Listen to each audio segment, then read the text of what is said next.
Good morning everyone, कैसे हैं आप सब। आई होप आप सब बहुत अच्छे होंगे। मैं हूं इनकी त्रिपाठी एंड टीचर्स अकेडमी में आप सभी के लिए बहुत बहुत चलें। सबसे पहले तो मैं आपको बता दूं, रक्षक बैच आपका जो लॉन्च हुआ है उसमें आपको एडमिशन लेना चाहिए, क्योंकि वो बैच उन्हीं स्टूडेंट्स के लिए है जो कि कम टाइम में पढ़ना चाहते हैं, जिनके पास समय नहीं होता है। वो सोचते हैं कि कम समय में और ज़्यादा पढ़ लें, राइट। तो ये बैच स्पेशली आप ही के लिए बनाया गया है। कम समय में ज़्यादा चीज़ें आपको अवेलेबल होंगी। आपको टेस्ट सीरीज मिलेंगी, पीडीएफ नोट्स मिलेंगी, क्लासेस मिलेंगी, लाइव क्लासेस भी आपको अभी मिल जाएंगी, राइट। तो ये इस बैच को आपको जरूर ज्वाइन करना चाहिए। रक्षक नाम से है, आप टीचर्स अकेडमी पे भी देख सकते हैं, और टीचर्स अकेडमी पे दिए हुए नंबर्स पे कॉल करेंगे तो आपको इस बैच की जानकारी मिल जाएगी, राइट। नाउ टीचर्स अकेडमी ने आपके लिए यूजीसी अकेडमी नाम से एक प्लेटफॉर्म बनाया है, जो कि एक्सक्लूसिव सिर्फ और सिर्फ किसके लिए है, यूजीसी के स्टूडेंट्स के लिए।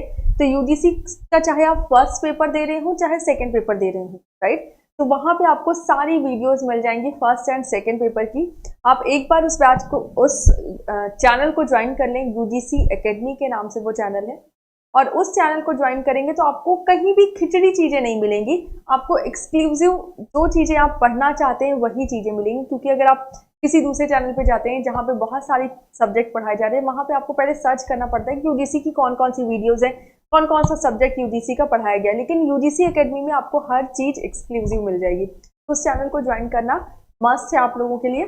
चले, very good morning Sarita ji, सभी लोग जल्दी से लाइव आ जाएं। गुड मॉर्निंग कविता।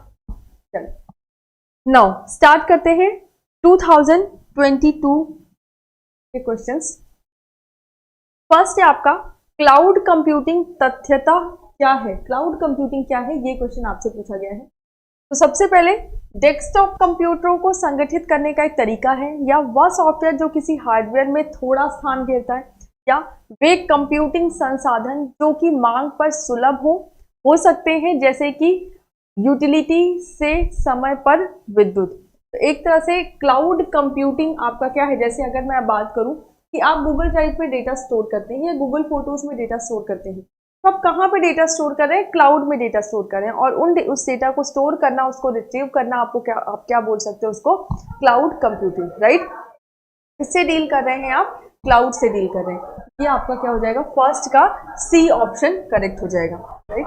2022 का पेपर, अगर आपने मैराथन की क्लासेस रेगुलर की हुई है तो 2022 का पेपर मैंने वहां पे सॉल्व करवाया है, क्योंकि मैराथन में भी जो भी क्वेश्चन आंसर्स मैंने करवाए हैं वो सारे आपके प्रीवियस ईयर सेट से ही करवाए और 2022 का ही पेपर लेकर चल रहे थे, राइट। चलिए, तो यहाँ पे आई गेस बहुत ज़्यादा दिक्कत नहीं होने वाली अगर आपने प्रीवियस ईयर पेपर सॉल्व किया, 2022 का मैराथन देखा हुआ है तो, सॉरी 2023 में जो मैराथन क्लासेस हुई है वो देखी हुई है तो।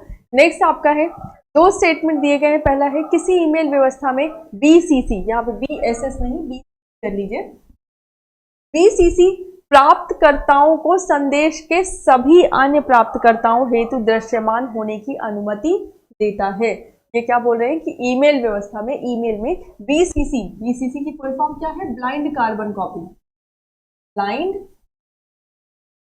कार्बन, प्राप्तकर्ताओं को संदेश के सभी अन्य प्राप्तकर्ताओं हेतु दृश्यमान होने की अनुमति देता है। तो ऐसा नहीं है, बीसीसी फील्ड में जो भी व्यक्ति का नाम लिखा जाएगा वो अन्य किसी भी व्यक्ति को दृश्यमान नहीं होगा, वो किसी भी व्यक्ति को दिखाई नहीं देगा। तो ये स्टेटमेंट आपका यहाँ पर गलत हो जाता है। सेकंड है, फोन कॉल करने हेतु, अच्छा यहाँ पे है वीओआईपी, सबसे पहले लिख लीजिए वीओआईपी, वीओआईपी फोन कॉल करने हेतु इंटरनेट का उपयोग है। तो yes, VoIP protocol, voice over internet protocol, full form क्या है इसकी, voice over internet protocol. VoIP आपका फोन कॉल्स, इंटरनेट से फोन कॉल करने की अनुमति आपको देता है, ठीक है। तो पहला गलत है, लेकिन दूसरा आपका क्या हो जाएगा, सही हो जाएगा। डी ऑप्शन यहाँ पर आपका करेक्ट है। नेक्स्ट क्वेश्चन नंबर 3 है आपका, इंटरनेट से जुड़ने हेतु ब्रॉडबैंड के प्रयोग करने के अनेक लाभ हैं। निम्नलिखित में से कौन से कथन ब्रॉडबैंड के लाभ के संदर्भ में सही है, ये आपको बताना है। जब आप इंटरनेट से जुड़ते हैं ब्रॉडबैंड के थ्रू तो आपके पास बहुत सारे बेनिफिट्स आते हैं, इनमें से कौन सा बेनिफिट है जो आपको मिलता है? तो क्वेश्चन नंबर थर्ड का क्या ऑप्शन होगा? यह कलेक्शन नहीं, कनेक्शन, यह कनेक्शन किसी को इंटरनेट से जुड़े रहने के समय लैंडलाइन फोन के उपयोग की अनुमति नहीं देता है। दूसरा है, यह कनेक्शन वायरलेस कनेक्शन की अनुमति से जुड़े रहते हैं। तो एंड लास्ट है, आप सदैव इंटरनेट से जुड़े रहते हैं। तो पहली बात तो जब भी आप ब्रॉडबैंड कनेक्शन लेते हैं तो आपको कुछ नंबर्स मिलते हैं जिसमें आप कॉल कर सकते हैं। और दूसरा कि जब आप इंटरनेट से जुड़े रहते हैं सेम टाइम पर आप लैंडलाइन कॉल भी कर सकते हैं, ऐसा नहीं कि आप नहीं कर सकते।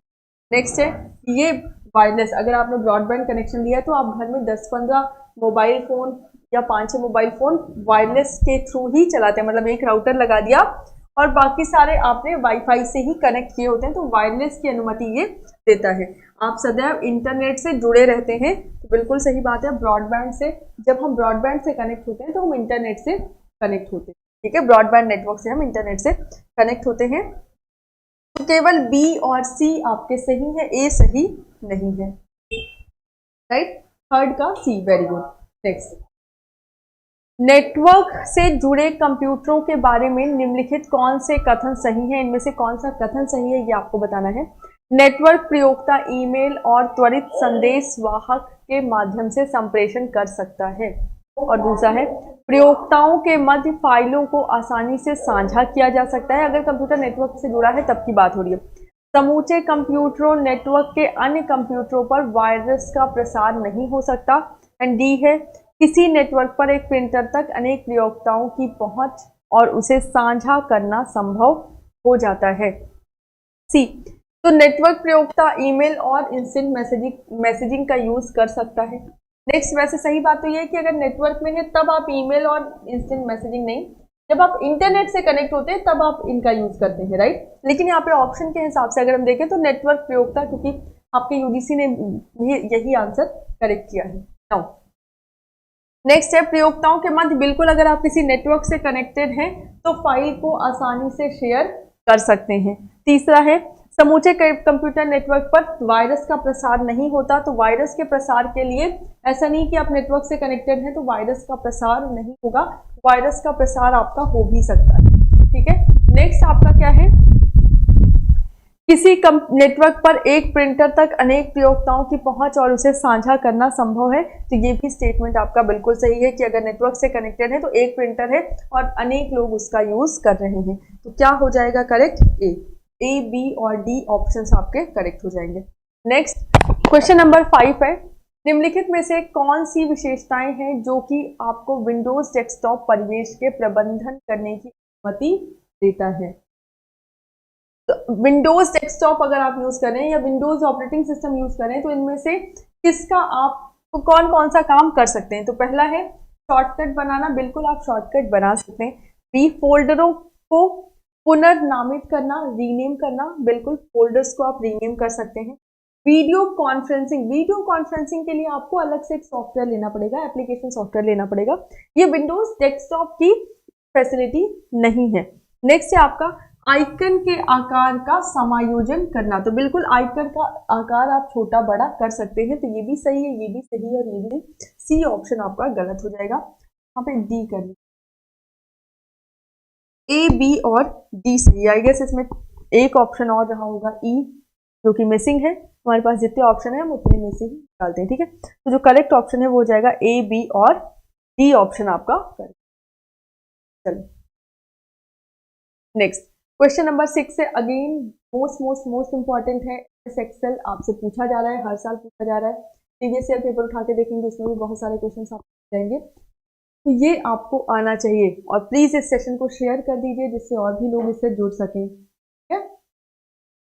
तो यहाँ पे MS एक्सेल में आपको दिया गया है सोमवार, मंगलवार, बुधवार, बृहस्पतिवार, शुक्रवार, 2, 3, 4, 5, 6। मौसम क्या है? Sunny, windy, raining, Sunny and Sunny. High, और यहाँ पर जो टेम्परेचर है, तापमान है, वो क्या है? हाई, मीडियम, लो। हाई है, लो है, लो टेम्परेचर। नहीं पता था यहाँ पे क्या है, मैंने अपनी तरफ से लो लिख दिया। ये सूत्र दे रहे हैं कि यदि B2 रेनी नहीं है, यदि B2 रेनी नहीं है, ये जब जो ये वाला साइन होता है दिस वन, राइट, इस वाले साइन का मतलब है नॉट इक्वल टू, साइन का मतलब not equal to. If B2 is not equal to raining, अगर B2 रेनिंग नहीं है तो हम आगे बढ़ेंगे, अगर ये कंडीशन सही हो जाती है तो हम आगे बढ़ेंगे। यदि C2 हाई है, C2 हाई है तो हम आगे बढ़ेंगे और क्या लिख देंगे, नो, नहीं तो क्या लिखेंगे, यस। और अगर यही कंडीशन फॉल्स हो जाती है कि B2 रेनी नहीं है, मतलब B2 रेनी है, अगर B2 रेनिंग है तो इसका मतलब ये कंडीशन फॉल्स हो गई और आप कहाँ पहुंच जाएंगे, इस वाले। और प्रविष्टि कहाँ करनी है, हमें E2 में प्रविष्ट किया जाता है और फिर सेल को E3 से E6 में कॉपी कर के पेस्ट कर दिया जाता है। तो कॉलम E किन दिनों यस रिपोर्ट करता है, आप पेस्ट करना है ई में, ई में पेस्ट करना है ताकि डी, तो आपको बताना है कि किस किस जगह पे यस आता है। और फॉर्मूला आपका दे दिया गया है B2, तो जैसे B2 के लिए वैसे ही B3 के लिए, वैसे ही B4 के लिए, वैसे ही B5 के लिए और वैसे ही ये सेम फॉर्मूला हम लगाएंगे। कैसे, देखें, पहला है, ये क्या कर रहे हैं, B2 is not equal to rainy, B2 rainy नहीं, क्या है आपका, सनी है, इसका मतलब ये कंडीशन हो गई सही, ये रेनी नहीं है और ये रेनी नहीं है, मतलब सही हो गया। अब ये सही हुआ तो हम आगे बढ़े, C2 क्या है, हाई, क्या है, ये सही हो गया, हम क्या लिख देंगे, अगर B2 रेनी नहीं है तो हम आगे बढ़ेंगे और चेक करेंगे क्या C2 हाई है, हाँ C2 का क्या है, हाई है, तो हमने यहाँ पे क्या लिख दिया, नो, क्योंकि यहाँ पे क्या है, नो। नाउ दोबारा फिर से चेक करिए B3 के लिए, B3 रेनिंग नहीं है, B3 रेनिंग नहीं है, ये भी सही, क्या है, विंडी, विंडी है मतलब रेनी नहीं है। आगे बढ़ेंगे, C3 हाई है, नहीं, C3 आपका क्या है, लो, ये कंडीशन हो गई फॉल्स। जैसे ये कंडीशन फॉल्स हुई,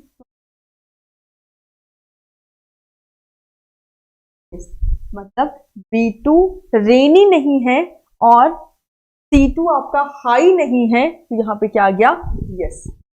नेक्स्ट फिर से B4, B4 is not equal to raining, लेकिन B4 आप क्या कहते हैं, रेनिंग, और B4 जैसे ही रेनिंग आ गया, आगे अब हमें कुछ चेक करने की जरूरत नहीं है।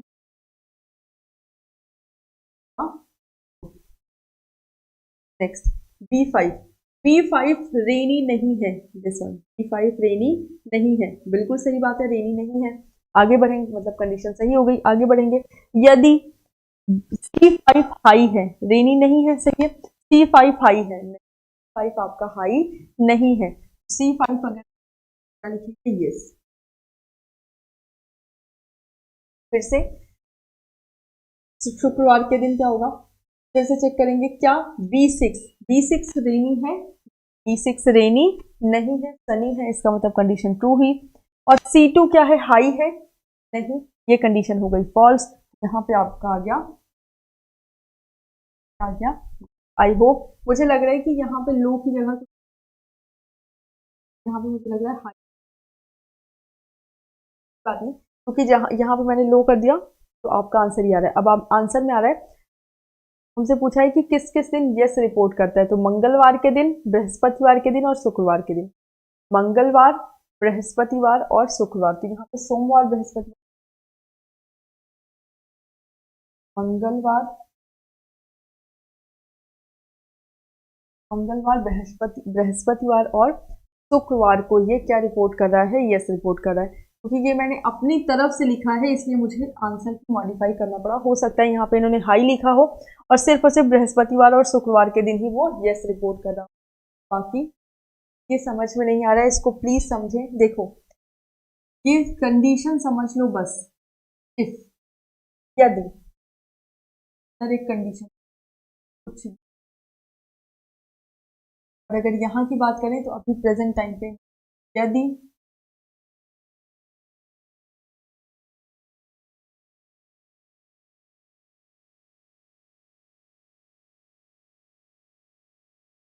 इज नॉट, कि B2 रेनिंग नहीं है। B2 अगर रेनी नहीं है तो हम अंदर जाएंगे। B2 रेनी नहीं है तो हम क्या जाएंगे, अंदर। अंदर जाएंगे और फिर से एक कंडीशन चेक, इफ C2 क्या है, हाई।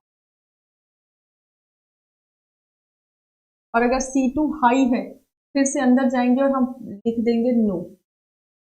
और अगर C2 हाई नहीं है तो हम बाहर इसके अंदर जाएंगे ही नहीं और यहाँ लिख देंगे यस।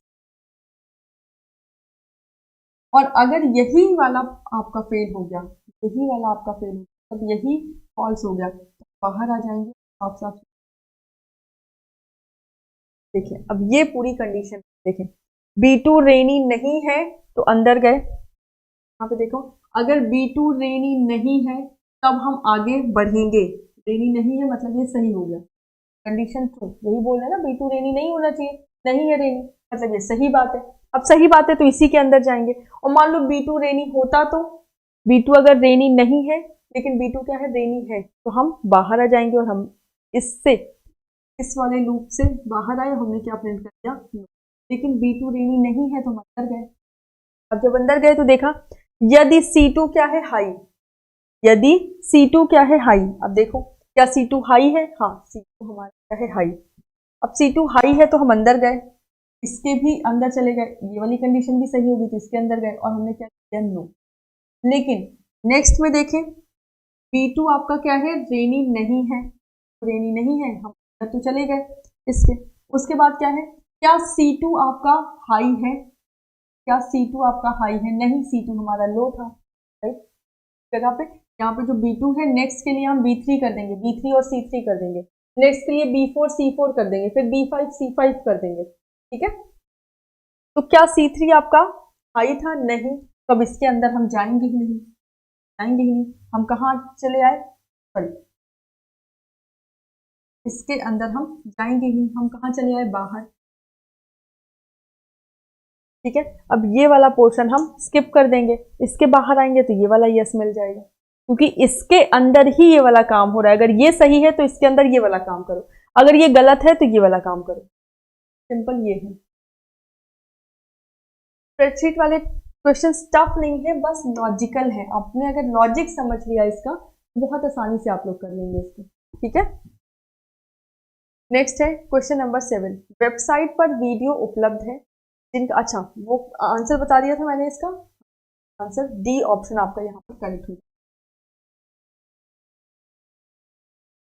वेबसाइट पर वीडियो उपलब्ध है जिनका प्रयोक्ताओं द्वारा उपयोग किया जाता है। कंपनी वेबसाइट पर नए वीडियो को अपलोड करती है। वेबसाइट पर अपलोड किए जाने के पूर्व वीडियो संक्षेपित कर दिए जाते हैं। इसका क्या मतलब है, संक्षेपित का क्या मतलब है, संक्षेपित को इंग्लिश में बोलते हैं, तो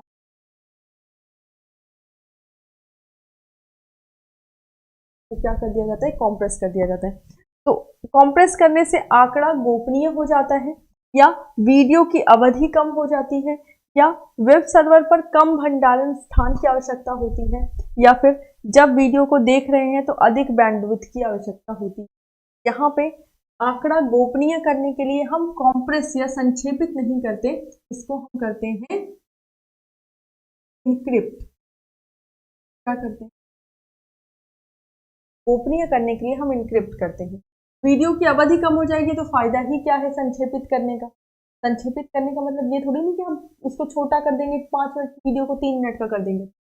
सी ऑप्शन आपका करेक्ट हो जाएगा, कि जो स्थान है, जैसे होता नहीं कि उसको हमने कॉम्प्रेस कर दिया, कम कर दिया, तो अब आपका वो स्थान कम लेगा, ठीक है। और अधिक बैंडविड्थ की आवश्यकता होगी, कि जहां पे आपका आप ये कह सकते हैं कि 5 KB पर सेकेंड लग रहे हैं, वहां पे आपके 20 KB पर सेकेंड लग रहे हैं। तो इसका मतलब अधिक बैंडविड्थ का मतलब अधिक इंटरनेट आपका खपत हो रहा है, ये तो कोई अच्छी बात नहीं है।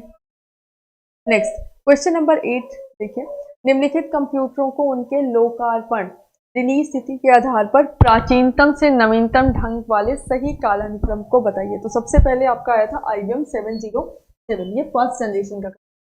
देन आपका आया IBM 1600, उसके बाद Altair 8800, उसके बाद एप्पल का मैकिनटोश, और उसके बाद एप्पल का लास्ट में आपका आया E। कौन सा क्रम सही हो जाएगा, 1 2 मतलब ए डी बी, तो एक ही ऑप्शन आप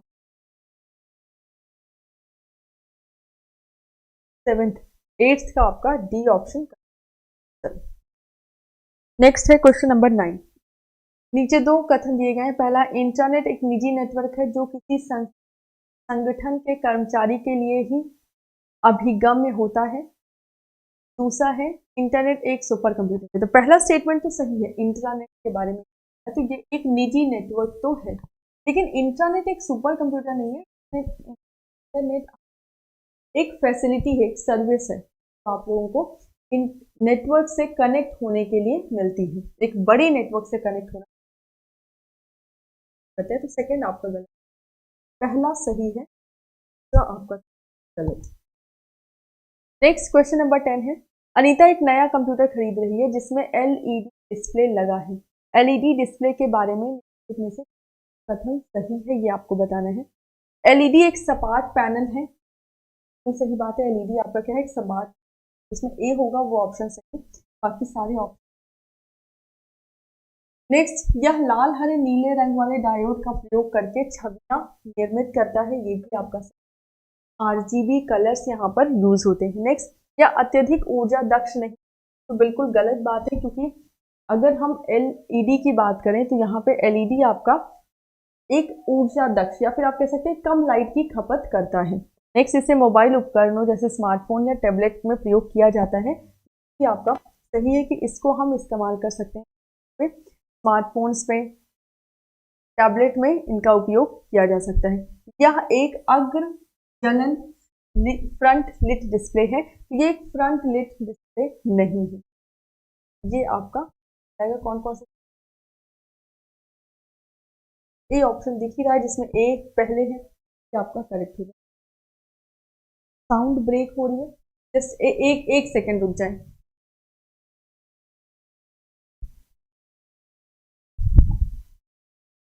चलिए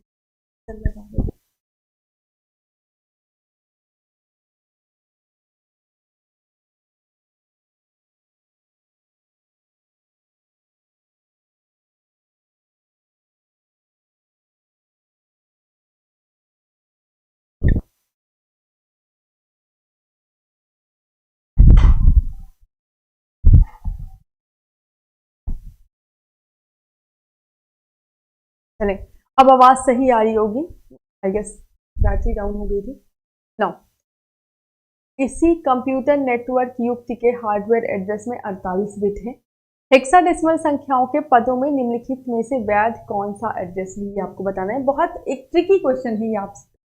अगर आपने हेक्साडेसिमल पढ़ा है, बाइनरी सिस्टम पढ़ा है, तो ये क्वेश्चन आसान हो सकता है आपके लिए। देखिए कैसे, ये बोले कि इसी कंप्यूटर नेटवर्क युक्त में जो हार्डवेयर एड्रेस दिया है, मतलब जो मैक एड्रेस दिया है, वो कितने बिट का दिया है, 48 बिट का दिया है। कितने बिट का दिया है, 48 बिट का दिया है। और आपको पता है कि 4 बिट को मिला के आपका एक हेक्साडेसिमल, एक हेक्साडेसिमल नंबर बनता है 4 बिट को मिला के, राइट। ये हम जानते हैं, कैसे जानते हैं, क्योंकि अगर हम बात करें थे जैसे 1100 लिखा है, राइट, तो अब इन 4 को मिला के हम एक नंबर लिखते थे। या अगर मान लीजिए एक नंबर लिखा है आपका 1101, तो ये, तो अब यहाँ पे हमें क्या करना पड़ता था, पेयरिंग, 4 की पेयरिंग करते थे। कहने का मतलब 4 बाइनरी नंबर को, 4 बाइनरी बिट को हम एक हेक्सा, ये क्या है आपका 12, ये क्या है 10, ये क्या है 1, तो 1 को तो 1 ही लिखेंगे, 10 को हमने ए लिख दिया और 12 को क्या लिख दिया, सी। समझ में आ रहा है कि ये आपका 4 बिट को हम मिलाते थे और आपका क्या बनता था, एक हेक्साडेसिमल नंबर। उसी तरह से अगर 48 बिट लिखा है और आगे क्या बोल रहे हैं, हेक्साडेसिमल संख्याओं में पदों में निम्नलिखित में से कौन सा वेब एड्रेस है। इन्होंने क्या किया, इस 48 बिट को किसमें बदल दिया, हेक्साडेसिमल में। तो 4 बिट को अगर एक हेक्साडेसिमल नंबर से रिप्रेजेंट करते हैं, तो 48 बिट, 48 को अगर 4 से आप भाग दे देंगे तो क्या जाएगा, 12। कुल कितनी बिट होनी चाहिए हेक्साडेसिमल में, 12 बिट। देखें यहाँ पे कुल कितनी बिट है, 1 2 3 4 5 6 7 8 9 10 11 12 बिट है आपके पास। तो आपने कितने हेक्साडेसिमल नंबर बनाए, 3। है ना, क्योंकि 4 से 1 बना रहे हैं तो 8 से 2 और 12 से 3, तो 12 बिट है तो 3 हेक्साडेसिमल नंबर बनाए, तो 48 बिट है तो 48 भागे 4 कर देंगे तो 12 बिट, तो हेक्साडेसिमल नंबर जो होगा वो आपका 12 बिट का हो जाएगा, ठीक है, या 12 डिजिट का हो जाएगा। अब इसमें तो सबसे पहले वो छांट लीजिए जो 12 बिट से ज्यादा है या 12 बिट से कम है, तो ये 12 बिट से क्या है, कम है, ये 12 बिट से ज्यादा लग रहा है, लेकिन इसको और इसको काउंट करें तो 1 2 3 4 5 6 7 8 9 10 11 12, ये 12 है, 1 2 3 4 5 6 7 8 10 11 12, ये भी 12 है, तो इन दोनों में से कौन सा सही होगा, तो आपको पता है हेक्साडेसिमल में जी नहीं आता, बहुत माइन्यूट सा डिफरेंस था इन दोनों में, हेक्साडेसिमल में जी नहीं आता, तो कौन सा करेक्ट हो जाएगा, ये वाला। नाउ ये जो नंबर लिखा है इसको आप 48 बिट में लिख सकते हैं, क्योंकि जीरो को 0000 लिखा जा सकता है, ए को आप लिखेंगे 1010, फिर 4 को लिख सकते हैं 010, फिर से 4 आ गया तो फिर से आपका 9 आ गया तो 101, 1 आ गया तो 0001, इस तरह से आप 40 बिट में, इस तरह से 7 को भी लिख दीजिए, 0 को भी 4 बिट में, 0 4 बिट में, क्योंकि ये पूरा नंबर क्या है, हेक्साडेसिमल में लिखा गया है, और अगर हेक्साडेसिमल में लिखा गया है तो इसको अगर हम कन्वर्ट करेंगे तो एक हेक्साडेसिमल नंबर को हम 4 बिट से रिप्रेजेंट करते हैं, तो इस 0 को भी 4 बिट से रिप्रेजेंट करेंगे, इस 10 को भी, इस 4 को भी, इस 4 को भी, 9 को, इस 1 को, सबको हम 4 बिट से रिप्रेजेंट करेंगे, तो कितने बिट, तो ये चीज समझ में आई होगी। और इन दोनों में से सही ये कौन सा है, क्योंकि जी आपका हेक्साडेसिमल में नहीं होता, ठीक है। चलो नेक्स्ट क्वेश्चन नंबर 12 है, कंप्यूटर एक बूटस्ट्रैप का प्रयोग करता है, निम्नलिखित में से कंप्यूटर का कौन सा भाग उसे प्रदर्शित करता है जिसका उदाहरण बूटस्ट्रैप है, तो आसान है, एप्लीकेशन सॉफ्टवेयर तो हो नहीं सकता क्योंकि बूटस्ट्रैप लोडर आपका क्या है, एक परमानेंट सॉफ्टवेयर है, और एक परमानेंट सॉफ्टवेयर को हम बोलते हैं फर्मवेयर, हार्ड डिस्क भी नहीं होगा, आईपी एड्रेस भी होगा। नेक्स्ट है, दो स्टेटमेंट, अपने डेटा को सुरक्षित करने के लिए सदैव सीडी रोम का प्रयोग किया जाता है, सीडी रोम का प्रयोग कर सकते हैं लेकिन सदैव सीडी रोम का प्रयोग नहीं किया जाता। नेक्स्ट है, एक कंप्यूटर की रैम 2048 MB है, इसका अर्थ है कि कंप्यूटर की रैम 1.2 GB है। देखें ये कह रहे हैं कि 2048 MB है, इसका मतलब है कि ये 1.2 GB, कहने का मतलब इन्होंने बोल दिया कि 1048 MB बराबर 1.2, राइट। नाउ अब इसको आप देख लें, आपको पता है 1 GB बराबर कितना होता है, 1024 MB, तो 2 GB बराबर क्या हो जाएगा, तो 2 से गुणा करेंगे तो हो जाएगा 2048, जब 2 GB बराबर 2048 MB है तो 1.2 GB बराबर 2048 MB कैसे हो सकता है, ये स्टेटमेंट भी आपका गलत है, इसका मतलब दोनों ही स्टेटमेंट यहाँ पर आपके क्या होंगे।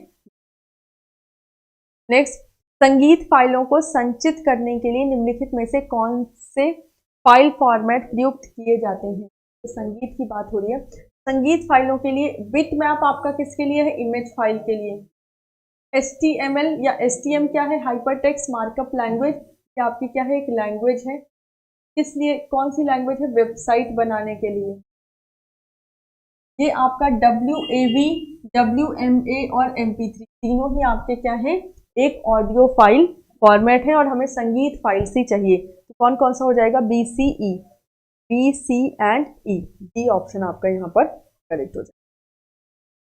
नेक्स्ट क्वेश्चन नंबर 15 है आपका, एक कंप्यूटर का चित्र व वीडियो भंडारण के लिए प्रयोग किया जाता है, मतलब एक कंप्यूटर है जिसमें आप फोटोज एंड वीडियोस रखते हैं, ठीक है, प्रत्येक चित्र का औसत आकार 8 MB है और वीडियो का 400 MB, मतलब एक फोटो आपकी कितने MB की दे दी गई, 8 MB की, और एक वीडियो आपकी कितने MB की है, 400 MB।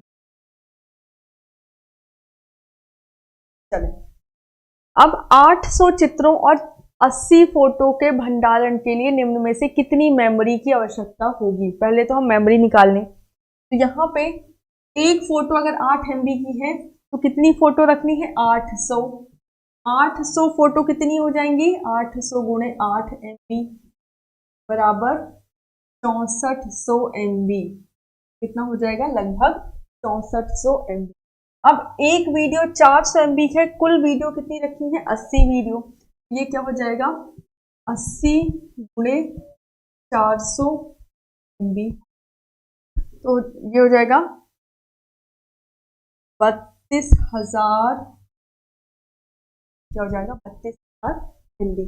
अब कुल कितना स्पेस, कुल कितनी मेमोरी हो गई, 32,6400 MB, कुल इतनी मेमोरी हो गई। और ये क्या है आपका MB, राइट, इसको आप लिख सकते हो गया 3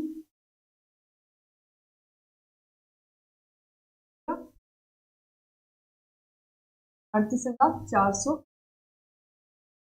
राइट। नाउ 38,400 कुल MB है, और आपसे क्या पूछा है, कितनी मेमोरी गीगाबाइट में लगेगी, हमने निकाला है मेगाबाइट में, और ये पूछ रहे हैं GB में।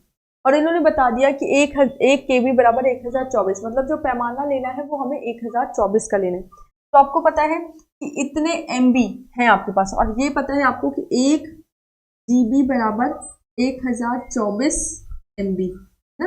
और तो 1 MB बराबर क्या हो जाएगा, 1/1024। और अगर हम इसकी बात करें तो ये हो जाएगा 38,400 MB बराबर क्या हो जाएगा, 38,400 बटा 1024,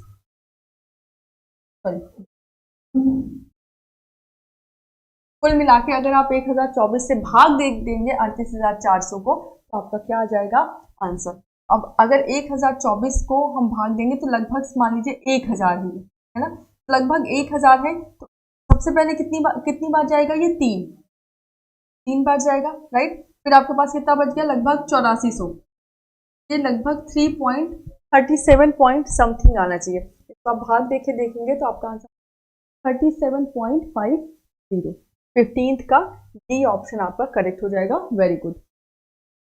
चलें नेक्स्ट, वर्ष 1945 के आसपास निम्नलिखित में से कितने भंडारित प्रोग्राम कंप्यूटर के विचार को विकसित किया था, मतलब इसको हम बोलते हैं स्टोर्ड प्रोग्राम कॉन्सेप्ट।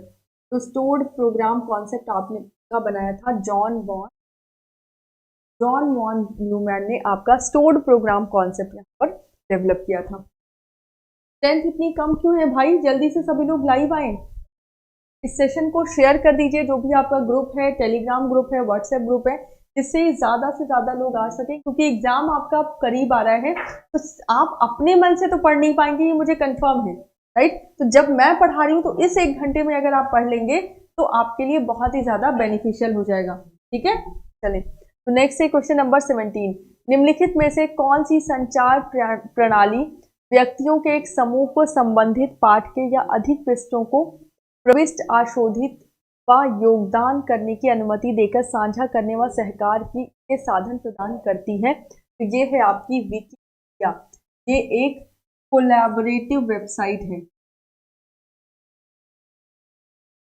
किस तरह की वेबसाइट है, कोलैबोरेटिव वेबसाइट, जो आपको वेबसाइट को संशोधित करने का भी ऑप्शन देती है। कोलैबोरेटिव का मतलब होता है सहयोगात्मक, ठीक है। और ये क्या आपको देती है, इंफॉर्मेशन, क्या देती है, एक इंफॉर्मेशन या इंफॉर्मेटिव वेबसाइट आपको इंफॉर्मेशन प्रोवाइड करती है। ईमेल आपके लिए एक मेल सर्विस है, या आप कह सकते हैं मैसेजिंग सर्विस है। पॉडकास्ट जब आप एक तय इंटरवल पर या फिर एक पर्टिकुलर इंटरवल पर कुछ गाने आपको मिलते हैं, क्योंकि आपने सब्सक्राइब करके रखा हुआ है कि आपको 1 महीने में जैसे 10 गाने अरिजीत सिंह के या 15 गाने किसी दूसरे गायक के मिलेंगे, जैसे उन्होंने कहीं भी कोक स्टूडियो किया है, कहीं भी कुछ किया है, तो वो सारी की सारी लिस्ट आपके पास आती रहेगी, उसको हम बोलते हैं पॉडकास्टिंग।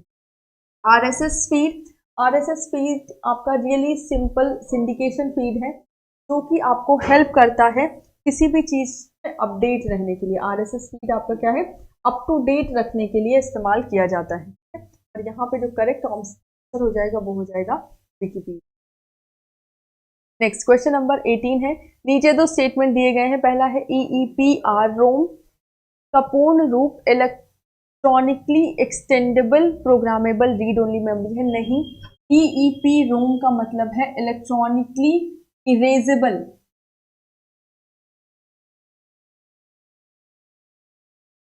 इलेक्ट्रॉनिकली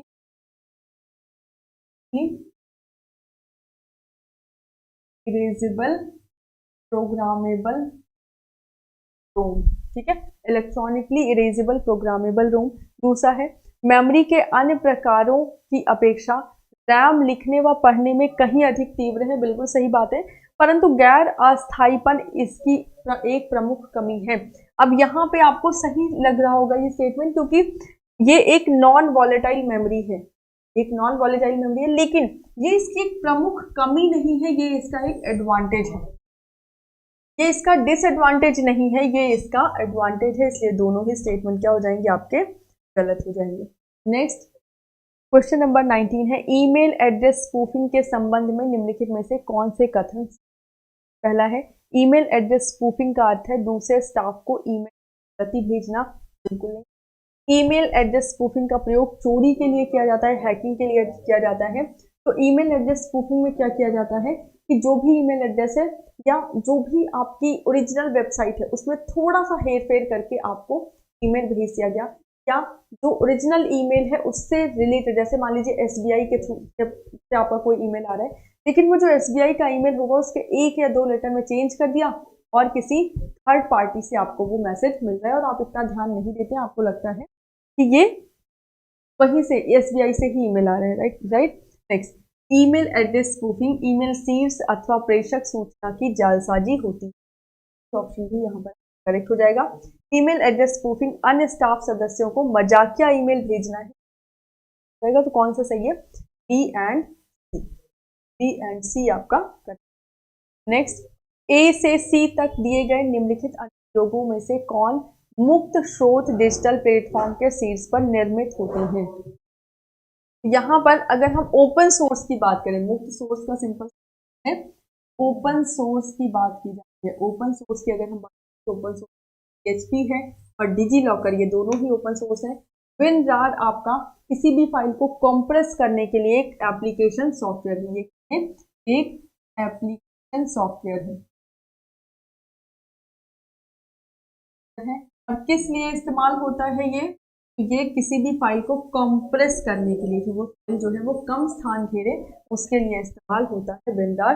और WinRAR आपका एक क्लोज्ड सोर्स सॉफ्टवेयर है, ओपन सोर्स। PHP आपकी एक लैंग्वेज है, प्री प्रोसेसर हाइपरटेक्स्ट। और यहाँ पे आपकी डिजी लॉकर आपका एक तरह से ई वॉलेट है, जिसमें आप अपने डॉक्यूमेंट स्टोर कर सकते हैं, कोई भी कागज आप यहाँ पर स्टोर कर सकते हैं। ए और सी आपके ओपन सोर्स है। नेक्स्ट क्वेश्चन नंबर 21 है, दो स्टेटमेंट दिए गए हैं। पहला है वेब 3.0 अंतःक्रियात्मक वेब है और इसका सर्वोत्तम गुण विषय वस्तु निर्माण का लोकतांत्रिकरण है, बिल्कुल सही बात है। वेब 3.0 में डेमोक्रेटाइजेशन ज़्यादा हो गया है और ये एक इंटरैक्टिव वेबसाइट्स बन गई है, आपके मोबाइल फोन्स पे भी चलती है, आपके लैपटॉप पे भी चलेगी, टैबलेट पे भी चलेगी। और जो भी इसका कंटेंट है, जो भी इसका कंटेंट बनाया जाता है वो एक तरह से डेमोक्रेटाइज है ना, सब लोग इसको यूज कर सकते हैं, सब लोग feel free to comment, feel free to like, share, subscribe, right. Now Apple का सीरी वेब 3.0 एप्लीकेशन का एक उदाहरण है, ये भी आपका सही है क्योंकि एप्पल का सीरी क्या है, वेब 3.0 एप्लीकेशन का एक उदाहरण, ठीक है। तो दोनों ही स्टेटमेंट आपके क्या है यहाँ पर, सही है। नेक्स्ट क्वेश्चन नंबर 22 है, नीचे दो स्टेटमेंट दिए गए हैं। पहला है विवाल्डी एक सर्च इंजन है और दूसरा है माइक्रोसॉफ्ट बिंग एक वेब ब्राउजर है। तो अगर विवाल्डी की बात करें तो विवाल्डी आपका एक सर्च इंजन नहीं है और माइक्रोसॉफ्ट बिंग आपका क्या है, एक सर्च इंजन है, राइट। तो ये जो स्टेटमेंट्स लिखे गए हैं ये आपके उल्टे लिखे गए हैं, विवाल्डी एक सर्च इंजन है नहीं है और माइक्रोसॉफ्ट बिंग एक वेब ब्राउजर नहीं है, ठीक है। अगर आप उल्टा देखें तो उल्टा सही होगा, विवाल्डी आपका एक वेब ब्राउजर है, विवाल्डी क्या है, एक वेब ब्राउजर है और माइक्रोसॉफ्ट बिंग आपका क्या है, एक सर्च इंजन। अब वेब ब्राउजर क्या होता है, वेब ब्राउजर आपको एक वेब ब्राउजर सबसे पहले तो एक एप्लीकेशन सॉफ्टवेयर है, एक एप्लीकेशन सॉफ्टवेयर जो कि आपको इंटरनेट पे कुछ भी सर्च करने या कुछ भी एक्सप्लोर करने, जो भी www पे चीजें रखी हुई हैं उसको एक्सप्लोर करने में हेल्प करता है आपका वेब ब्राउजर, ठीक है। और माइक्रोसॉफ्ट सर्च इंजन क्या है? सर्च इंजन के पास डेटाबेस रहता है। सर्च इंजन एक वेबसाइट है जहां पे एक डेटाबेस मेंटेन करके रखा है। उसमें अगर आपको कुछ भी चाहिए तो आप उस डेटाबेस से सर्च कर सकते हैं। अगर आपको पता नहीं है कि आपको क्या चाहिए एग्जैक्टली, तो आप उस डेटाबेस में सर्च कर सकते हैं, तो बहुत सारे ऑप्शंस मिल जाएंगे। दोनों ही स्टेटमेंट आपके क्या हो जाएंगे यहाँ पर? गलत। Next question number 23। Very good. 22 का बी होगा। Very good. पार्वती, सरिता, पीयूष, नहीं पीयूष जी डी बोल रहे हैं, तो इन दोनों लोगों ने सही आंसर किया है। नेक्स्ट, विगत कुछ वर्षों में खबरों में रहने वाले शब्द मेज, पेटिया एंड वानाक्राई। मेज, पेटिया एंड वानाक्राई, ये मैं आपको बता चुकी हूँ। अगर आपने मालवेयर की क्लास नहीं देखी है तो एक बार फिर से यूजीसी एकेडमी में जाइए, वहां पे मालवेयर, एक एक मालवेयर मैंने बहुत अच्छे से एक्सप्लेन किया है। और कोई भी, जैसे होता नहीं कि मालवेयर आपका एक टॉपिक है और उस टॉपिक में से बाहर से कहीं भी कुछ भी नहीं आएगा अगर आपने सिर्फ उतना देख लिया।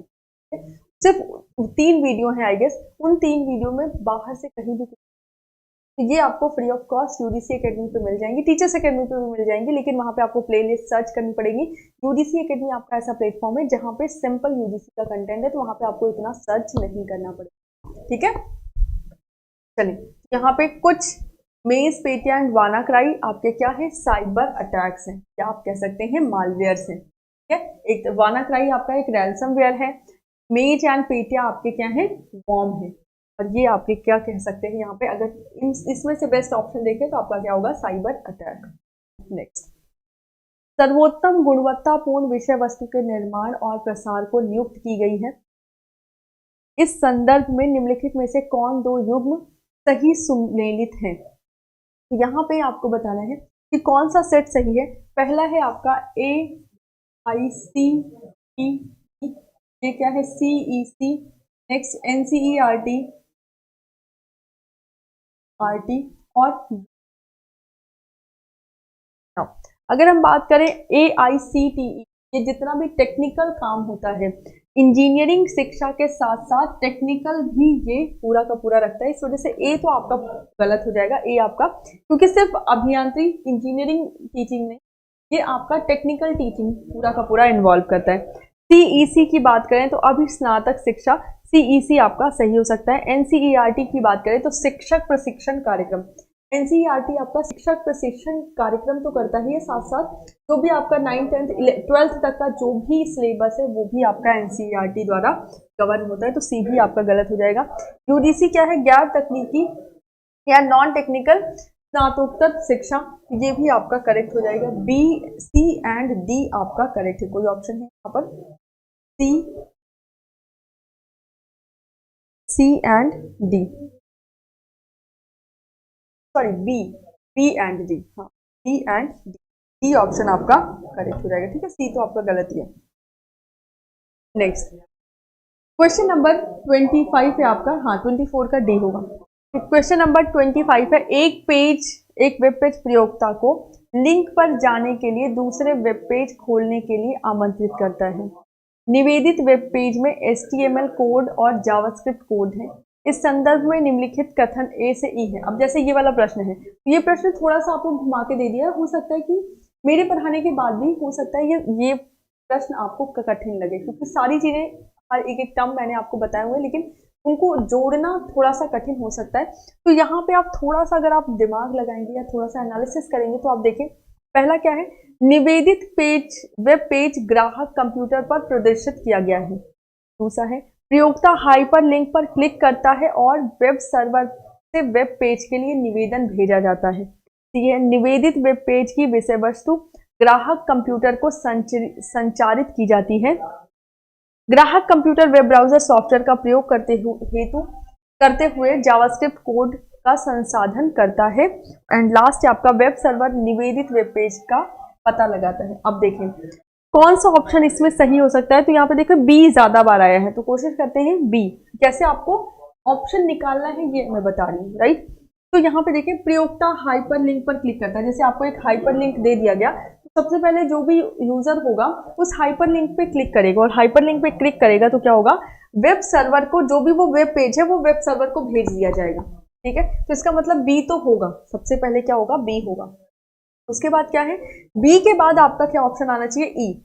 वेब सर्वर निवेदित, अब जैसे ही वेब सर्वर के पास वो पेज पहुंचा तो वेब सर्वर निवेदित वेब पेज का पता लगाता है। अब उस पेज का क्या करेगा, वो पता लगाएगा।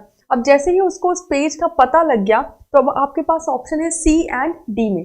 नाउ निवेदित वेब पेज की विषय वस्तु ग्राहक कंप्यूटर पर संचरित की जाती है। तो आप मुझे बताएं कि जैसे ही पता लगेगा तुरंत वो जो भी ग्राहक सॉरी जो भी कंटेंट है वो तुरंत भेजा जाने लगेगा, या फिर डी है ग्राहक कंप्यूटर वेब ब्राउजर सॉफ्टवेयर का प्रयोग करते हुए तो जावास्क्रिप्ट कोड का संचालन करता है। देखें तो यहाँ पे जैसे ही वेब सर्वर को पता लगेगा, वेब सर्वर अपना काम स्टार्ट कर देगा, तो क्या जाएगा आपका सी। और उसके बाद अब सी जब विषय वस्तु या पूरा का पूरा कंटेंट आपके कंप्यूटर के में आ गया तो ग्राहक क्या करेगा, वेब ब्राउजर सॉफ्टवेयर का प्रयोग करेगा और जावास्क्रिप्ट, उसमें जावास्क्रिप्ट मान लीजिए डिसेबल है तो जावास्क्रिप्ट को क्या कर देगा, इनेबल कर देगा। इसे घुमाया गया है आपको, बाकी कुछ नहीं। डी हो जाएगा और डी के बाद आपका क्या है, निवेदित पेज ग्राहक किया गया है। फोर्थ ऑप्शन आपका करेक्ट हो जाएगा। ठीक है, 25 का डी ऑप्शन आपका करेक्ट हो जाएगा। नेक्स्ट समीकरण L plus M equals N, L की वैल्यू दी है, एन की वैल्यू दी है, आपको बताना है एन का मान क्या होगा। देखिए दो तरीके हैं इसको करने के। पहला तो आप क्या कर सकते हैं, एल वन वन वन और एम आपको नहीं पता है एम में क्या होना, और इसके बाद आपका क्या है एन। एन क्या है आपका 1 0 1 0 0। अब 1 एक में क्या जोड़ दें ऐसा कि आपका क्या आ जाए 0। तो एक में अगर एक जोड़ेंगे तो एक एक हो जाता है 2 और 2 को लिखते हैं 1 0। ये 0 हमने यहाँ लिखा और ये एक आपका कहाँ चला गया, राइट। अब यहाँ पे एक एक क्या हो गया 2 और यहाँ पे क्या जोड़ दें कि आपका 0 आ जाए। तो जैसे हम एक जोड़ेंगे यहाँ पे क्या आ जाएगा 1, इस वजह से हमने क्या जोड़ दिया 0। तो 1 1 क्या हो जाएगा 0। अब एक और बचा है तो एक यहाँ, एक हासिल बचा, एक यहाँ पे। अब एक में ऐसा क्या जोड़ें कि 0 आ जाए, तो एक में अगर एक जोड़ देंगे तो 1 0 आ जाएगा और एक हासिल फिर से आपका आगे आ जाएगा। अब यहाँ पे क्या आना चाहिए एक, तो एक लाने के लिए हम क्या कर देंगे 0 यहाँ पर लिख देंगे। नेक्स्ट अब आपका कुछ भी हासिल गया नहीं, तो 0 0 में क्या जोड़ें कि 0 ही आए, तो 0 में अगर 0 ही जोड़ देंगे तो आपका क्या आ जाएगा। अब एक में ऐसा क्या जोड़ें कि आपका एक ही आ जाए, तो एक में 0 जोड़ देंगे तो आपका आंसर। ये आप इस तरह से भी कर सकते हैं। अब m ये आ गया, बाई तरफ 0 का कोई मतलब नहीं होता और इसको अगर यहाँ से देखें तो ये हो जाता है 5, तो इसकी वैल्यू आ जाएगी 5। ठीक है, एक तो आप इस तरह से कर सकते हैं। दूसरा अगर आपको इस तरह से नहीं करना है तो आप सिंपल इसको क्या कर सकते हैं,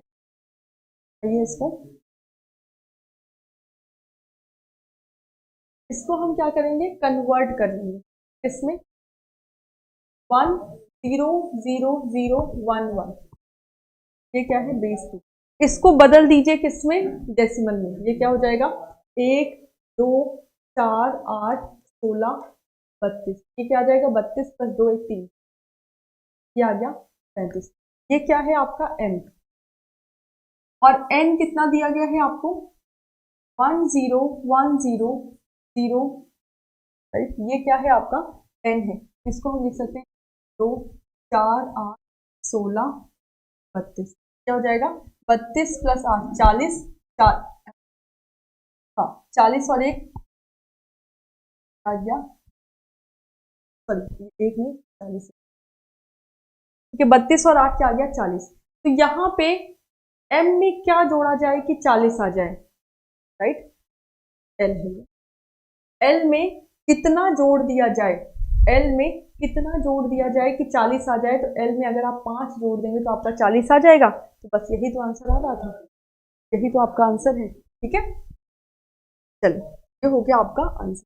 नेक्स्ट क्वेश्चन नंबर 27 है, शेयरवेयर सीमित कार्यकारी फ्रीवेयर है और आमतौर पर 1 सप्ताह या 1 माह के बाद समाप्त हो जाता है। बिल्कुल सही बात है। ये शेयरवेयर आपका एक ऐसा सॉफ्टवेयर है जो कि आपको ट्रायल वर्जन पे दिया जाता है, मतलब एक कंपनी ने सॉफ्टवेयर बनाया, अब आपको 1 महीने के लिए दे दिया गया कि इसको आप फ्री में यूज करिए और अगर आपको इसका पेड वर्जन चाहिए तो आपको पे करना पड़ेगा। ठीक है, फॉर एग्जाम्पल आपका माइक्रोसॉफ्ट ऑफिस, आपका विंडोज ऑपरेटिंग सिस्टम या फिर अगर बात करें IDM internet download manager, Skype, ये सारे क्या हैं, सारे आपके शेयरवेयर के एग्जाम्पल्स हैं। नेक्स्ट, शेयरवेयर कोड को संशोधित और पुनः वितरित किया जा सकता है। तो ये किया भी जा सकता है और नहीं भी किया जा सकता। अगर पेड आपका क्लोज्ड वर्जन है तब नहीं किया जा सकता, अगर क्लोज्ड सोर्स सॉफ्टवेयर है तब हम नहीं कर सकते। अगर आपका ओपन सोर्स सॉफ्टवेयर है तो हम इसको वितरित कर सकते हैं और इसमें चेंजेस भी कर सकते हैं। यहाँ पे सेकंड स्टेटमेंट आपका गलत हो जाएगा, फर्स्ट स्टेटमेंट होगा सही। तो पहला कथन सत्य है, आपका तीसरा। नेक्स्ट क्वेश्चन है, निम्नलिखित में से कौन सा परिवर्णी शब्द उनके पूरे रूप के साथ सही ढंग से सुमेलित नहीं है। ATM को हम बोलते हैं automatic teller machine, teller machine. Next है SIM subscriber identity module. GPS global positioning system होता है, ना कि सेंटर, सेंसर की जगह पे। ये वाला आपका गलत है, ठीक है। नेक्स्ट, जियोग्राफिकल इंफॉर्मेशन सिस्टम, ये भी आपका क्वेश्चन नंबर, अच्छा 28 के बाद आपको क्वेश्चन नंबर 2 देखने को मिलेगा, लेकिन ये 29 है, 29 आगे जो भी 2 3 4 5 आएगा, लेकिन वो एक अलग PDF था, मैंने सारे क्वेश्चंस आपके ऐड कर दिए, बाकी ये आपके सारे क्वेश्चन 2022 के ही हैं, ठीक है। चलिए, Which statement best describe data compression? Data compression को कौन सा सबसे अच्छा डिस्क्राइब करता है? अभी थोड़ी देर पहले ही हमने डेटा कॉम्प्रेशन का एक प्रश्न किया है। अब देखिए, डेटा कॉम्प्रेशन अगर एक बार पढ़ लिया आपने, दोबारा आपको पढ़ने की जरूरत नहीं, सिर्फ सॉल्व करने की जरूरत है, राइट। तो आप बहुत आसानी से क्वेश्चंस को सॉल्व कर सकते हैं। डेटा कॉम्प्रेशन क्या है? The process of calculating the size of a saved file, की सुरक्षित की गई फाइल के फाइल साइज का परिकलन करने की प्रक्रिया है, या एक से अधिक भाषा में वर्णों को कूटबद्ध करने की प्रक्रिया है, या फिर मूल डेटा की अपेक्षा कम बिट के प्रयोग द्वारा सूचना को कूटबद्ध करने की प्रक्रिया है, या फिर किसी फाइल से आवश्यक डेटा को हटाने की प्रक्रिया है। तो आपको समझ में आ रहा होगा कि जो भी मूल डेटा है उससे उसकी अपेक्षा कम बिट का इस्तेमाल करके हम सूचना को कूटबद्ध करते हैं। किसमें? कॉम्प्रेशन में। इंक्रिप्शन में क्या करते हैं? डेटा को इनक्रिप्ट करते हैं, मतलब उसको हम कूटबद्ध करके उसको अलग तरह से गोपनीय रखने के लिए बनाते हैं, ठीक है। और डिक्रिप्ट उसी गोपनीय डेटा को फिर से पढ़ने के लिए हम डिक्रिप्ट करते हैं। नाउ क्वेश्चन नंबर 3 है, या इसको लिख सकते हैं 30। Given below are 2 statements, 2 statement दिए। पहला है, Twitter is an example of 2.0 application. Twitter आपका वेब 2.0 एप्लीकेशन का एग्जाम्पल है। और दूसरा स्टेटमेंट कह रहे हैं कि वेब 2.0 आपका एक static text based information site है। तो ट्विटर आपका वेब 2.0 का है, डायनेमिक वेबसाइट है, इसमें आपको कमेंट, रिव्यू, लाइक, शेयर, इन सब ऑप्शन आता है। और वेब 1.0 आपका इंफॉर्मेटिव वेबसाइट थी, जो कि सिंपल स्टैटिक वेबसाइट थी, ठीक है। ये आपका गलत हो जाएगा, फर्स्ट पहला सत्य है, आपका क्या हो जाएगा? असत्य। नेक्स्ट क्वेश्चन नंबर 4 है आपका, which of the following system use synchronous communication. इनमें से कौन सा सिंक्रोनस कम्युनिकेशन का इस्तेमाल करता है? तो अगर स्काइप पे आप वीडियो कॉल करेंगे तो ये एक सिंक्रोनस कम्युनिकेशन होगा, क्योंकि वीडियो कॉल अगर आपने तुरंत नहीं रिसीव की, तुरंत नहीं बात करें, तो वो हट जाएगी, सिंक्रोनस है। फेसबुक चैट भी आपकी एक सिंक्रोनस जाएगी, जैसे ही आपके पास मैसेज किसी ने मैसेज किया तुरंत आपके पास आ जाएगा। ईमेल की बात करें तो ईमेल आपकी सिंक्रोनस चैट में नहीं आती, ये असमकालिक चैट है। स्नैपचैट पर संदेशन या मैसेजिंग ऑन स्नैपचैट बोले तो ये भी आप एक असिंक्रोनस में आ जाएगा। नेक्स्ट आपका टेलीफोन कॉल्स की बात करें तो टेलीफोन कॉल्स भी आपकी सिंक्रोनस में रहेंगी। तो A B and E, A B and E आपकी कितने क्वेश्चन है अभी? आई गेस 5-10 क्वेश्चन और होंगे आपके। चलो नेक्स्ट अगर हम बात करें, in computers which of the following file format contains exclusively the text file format. इनमें से कौन सा टेक्स्ट फाइल फॉर्मेट है ये आपको बताना है। तो PDF आपका क्या है? डॉक्यूमेंट, पोर्टेबल डॉक्यूमेंट फॉर्मेट है। ये क्या है? Document, portable document format. CSV comma separated values, separated values आपका क्या है? एक टेक्स्ट फाइल है, ये एक आपकी text. Next GIF, GIF GIF GIF file आपकी ग्राफिकल फॉर्मेट एक इमेज फाइल है। RTF रिच टेक्स्ट फॉर्मेट आपकी एक टेक्स्ट फाइल है। और TXT भी आपकी, ठीक है। तो rich text format and comma separated values, ये सब आपकी क्या, टेक्स्ट फाइल फॉर्मेट। तो B, D and E option आपका करेक्ट हो जाएगा। नेक्स्ट क्वेश्चन नंबर 6 से आपका टोटल 10 क्वेश्चंस करेंगे आज, ठीक है। A song stored on a CD on average, CD पर भंडारित गीत औसतन आकार में 4 मेगाबाइट होता है। एक CD पर जो गाना भरा जा रहा है वो कितने का है, 4 MB का है, ये हमें बता दिया गया। नेक्स्ट, अमित ऐसे 4000 गीतों की मेमोरी स्टिक को में स्थानांतरित करना चाहते हैं। एक गाना अगर 4 MB का है तो 4000 गाने कितने MB के हो जाएंगे, 4000 गाने आपके MB के हो जाएंगे 16000 MB के, 16000, ठीक है। तो ये पूछ रहे हैं आकलन कीजिए कि अमित को गीगाबाइट में मतलब GB में न्यूनतम किस आकार की मेमोरी स्टिक का प्रयोग करना आवश्यक है। मतलब मेमोरी स्टिक आप पेन ड्राइव ले सकते हैं। ये बोले कि एक गाना 4 MB का है और अमित को 4000 गाने भरने हैं, तो टोटल गाने हो जाएंगे 16000, और उन 16000 गानों के लिए सॉरी उन स्पेस कितना हो जाएगा 16000 MB। उन 16000 MB के लिए कितने GB की पेन ड्राइव जरूरत है। तो 16000 MB को अगर GB में बदलेंगे इससे दे देंगे 1024 से भाग, 1024 से भाग देंगे तो ये लगभग कितना आ जाएगा 16 GB, लगभग 16 GB आएगा, पूरा नहीं, लगभग 16 GB। तो अगर 16 GB की पेन ड्राइव होगी अमित के पास तो वो 4000 गाने 4 MB के है। तो क्वेश्चन नंबर 6 का क्या हो जाएगा बी। अब ये 6, 7, 8 भले चल रहा है बट आपका नेक्स्ट क्वेश्चन है, मतलब 30 के बाद 31, 32, 30, 36 से, ठीक है। चलिए नेक्स्ट क्वेश्चन नंबर 7 है आपका, which of the following statements are true, इनमें से कौन सा स्टेटमेंट सही है। मोबाइल संप्रेषण के लिए विश्वव्यापी स्तर पर 4G समर्थित प्रौद्योगिकी को 5G समर्थित प्रौद्योगिकी शीघ्र ही प्रतिस्थापित कर देगी। ये 4G से 5G पे हम क्यों कन्वर्ट हो रहे हैं, उसके लिए कौन सा स्टेटमेंट आपको बताना है। तो पहला है इंटरनेट ऑफ थिंग्स हेतु अंतःयोजनीयता,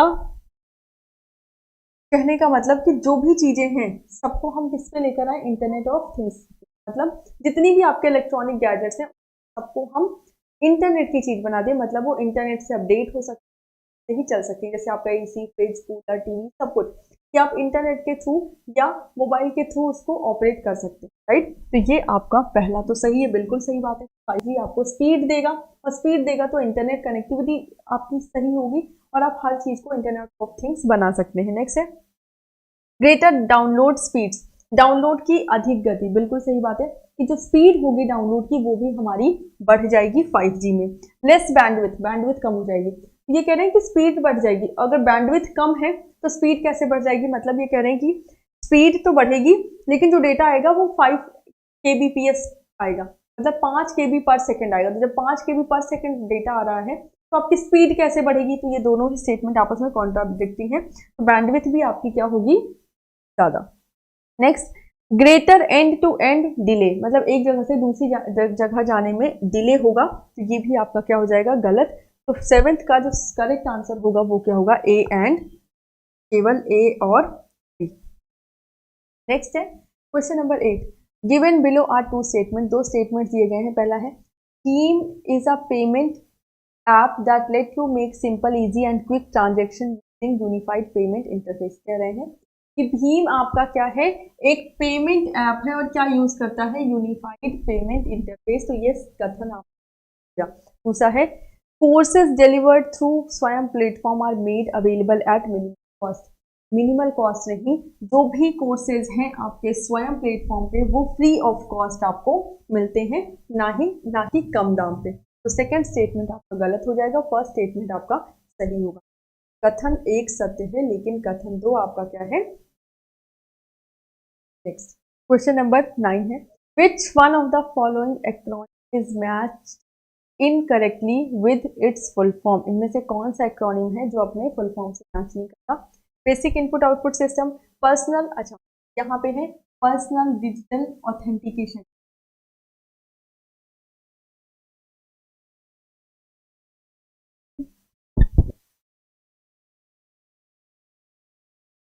तो ये है आपका personal digital assistant. GUI graphical user interface, www world wide web, तो बी ऑप्शन आप पर क्लिक हो। नेक्स्ट क्वेश्चन नंबर 10 है, ये आपका आज का लास्ट क्वेश्चन है, के बाद हम सेशन को एंड करेंगे। चलो, तो इसको मैं थोड़ा सा, ये इंग्लिश में ही है, आई गेस हिंदी में नहीं लिखा हुआ है, इसको मैं आपको समझा दूंगी।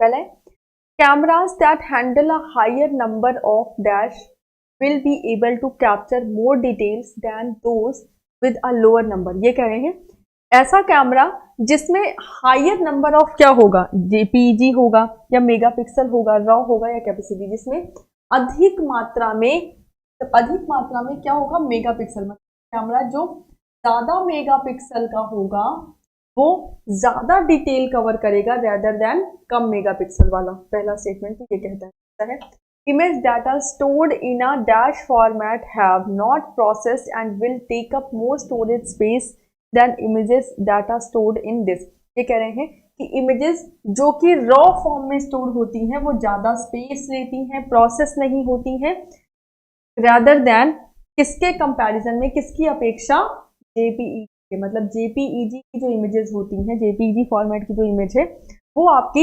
कॉम्प्रेस फॉर्म में होती है, उसकी क्वालिटी भी कॉम्प्रोमाइज नहीं होती और वो आपका कम स्थान घेरती है, लेकिन जो रॉ फॉर्म में होती है वो आपका ज्यादा स्थान घेरती है और प्रोसेस भी नहीं होती। The dash is are storage device determines store.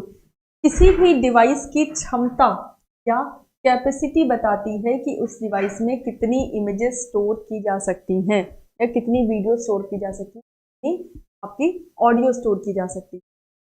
यहाँ पे आपका जो टर्म आ जाएगा वो हो जाएगा megapixel is 1, then B 2, then A, then आपका 4, तो 1, तब C B A D, A option आपका यहाँ पर करेक्ट हो जाएगा। अगर आप लोगों के पास टाइम हो तो मैं आगे आप लोगों को पढ़ा सकती हूँ, अगर आप लोगों के पास टाइम है तो मैं आगे आप लोगों को पढ़ा सकती हूँ, अदरवाइज इस यहीं पे एंड करेंगे और कल फिर से हम स्टार्ट करेंगे, राइट।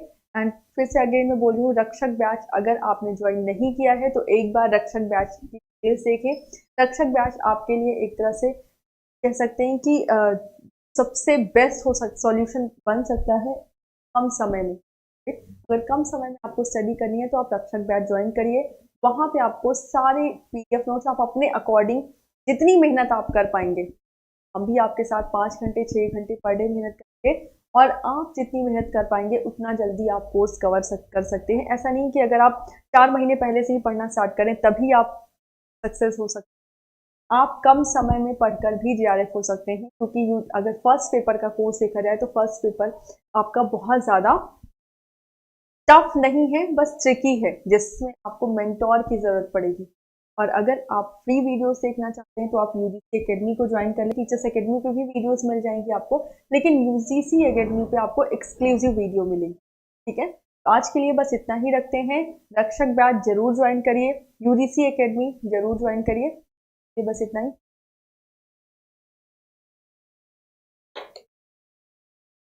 कॉस्ट आपकी 999 है, 999, क्या पार्वती, चले, कॉस्ट आपकी बहुत कम है,